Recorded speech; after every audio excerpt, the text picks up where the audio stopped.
Are you thinking about making the move to Lancaster, Pennsylvania? Well, there's an awful lot to think about between interest rates, which is the best neighborhood for you to live in. In this video, I'm going to be going through the 7 most asked questions I get as a real estate agent as to, is Lancaster a good place to live? Now, one of the most often questions I get is, are home prices in Lancaster expected to go up? Now, what I would say is over any period of time, home prices are likely to go up. Over the next couple of years, we're expecting increases of around 2 to 4% per year. Now, this is all depending on what happens with interest rates. If interest rates get raised massively, then of course, home prices may stay stagnant or even go down a little bit. But realistically, we still have a little bit of a supply issue here in Lancaster. We've started to getting a little bit more inventory, but we're still lacking a lot of solid, affordable housing. Now, depending on when you're looking to buy, you may also be able to get a slightly better deal. Right now, we're going into the winter time, and historically, kind of late fall and winter tend to be those quieter months. So you're able to get a little bit more of a deal. And then basically, as you go through into spring and summer, it gets a lot more competitive. And what you'll find is home prices tend to kind of artificially inflate there because more people are looking to make the move.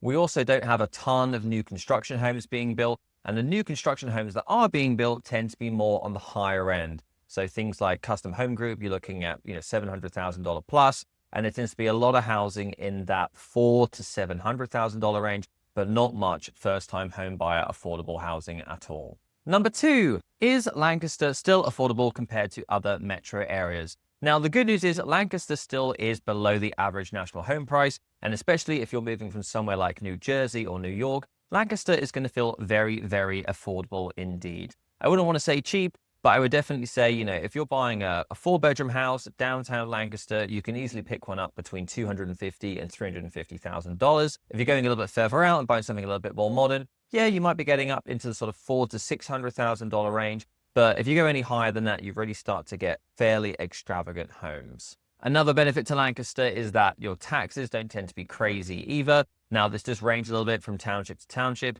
But even compared to places like York City, you'll find that a $350,000 home has relatively affordable taxes. Now, a huge benefit if you're someone who has an office up in New York and you're able to do remote work is that you're only 3 hours away on the train. So you can easily go up once or twice a week if you really needed to. You can enjoy that higher New York salary whilst having a much more affordable lifestyle here in Lancaster. Number 3, is the Lancaster job market stable or not? Well, the good news is Lancaster has quite a few different industries in the area, which does seem to give us a much more stable economy than most areas. There's Lancaster General Hospital, which I'm actually living just a few blocks away from. You have companies like Shipley Energy, but there are plenty of manufacturing and logistics companies. And you also have 2 universities in the city as well, with Thaddeus Stevens and Franklin and Marshall College. So you have a good supply of high-paying jobs in the area. What seems to be happening is as the hospital expands and other businesses continue to grow, we are getting more demand in the area as well. So home prices have been pushed up, especially over the last 3 to 5 years. And we do also have a lower unemployment rate than the national average as well. Number 4, what neighborhoods in Lancaster are best for long-term value? Now, first of all, what I would like to say is we don't just buy a house to hopefully get some appreciation at some point. We also want to buy a home because we want to live in that area. It has good services for us and it meets our needs for our families. I'm going to quickly run through a couple of the neighborhoods and a couple of benefits to being there. But ultimately, if you're buying a home, you want to be able to enjoy that home and the space that you're in. Okay, so first of all, we have Manheim Township. Now, Manheim has great schools, and this place has been appreciating like crazy over the last few years. So if you are very appreciation or home value hungry, this may be a good place to go. Number 2 is Lenox, which is often ranked as one of the top small towns in America. It has steady appreciation, but it also has that kind of cute hometown feel, and you're only about 10-15 minutes away from the main downtown area. If you're looking for somewhere a little bit more walkable, a little bit more out in the suburbs, you have East Petersburg. Home prices are going to be a little less expensive out there. You can have a lot more space for your money.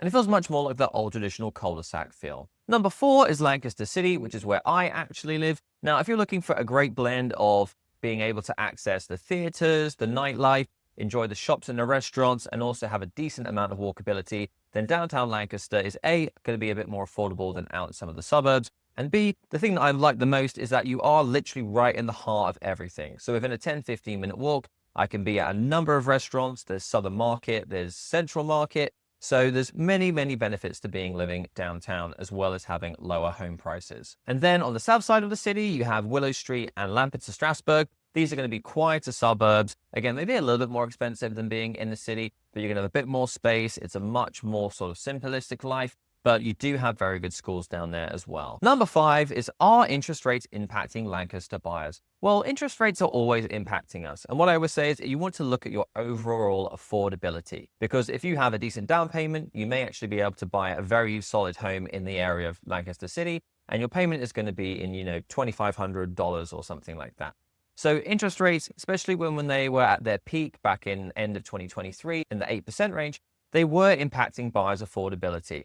What I would say is over the last few months, we've definitely seen a swing back more towards the buyer in terms of power of being able to negotiate a bit. So we are getting some concessions, and concessions means credits or additional money off the price of the property. And we'd certainly have a lot less of that bidding war mentality than we did during 2021 to 2022. Now, what I would say is homes that are priced well, they do tend to sell above their listing price, and they tend to get multiple offers. So do bear this in mind. But ultimately, rates have come down, which means buyer affordability has improved, and home prices haven't quite shot off just yet. We reckon as we go into spring and summer, especially if interest rates get down into the low 5% range, a lot more buyers are going to enter the market. We don't have a huge supply as it is, and home prices will probably go up. Number 6, what are the biggest pros and cons of living Lancaster for the long term? Now, the pros are you're almost likely going to have long-term appreciation. Lancaster seems to be getting a lot of interest from the New York buyers, New Jersey. I even have people who've reached out to me through YouTube wanting to buy in places like Texas. So people are coming to Lancaster because you get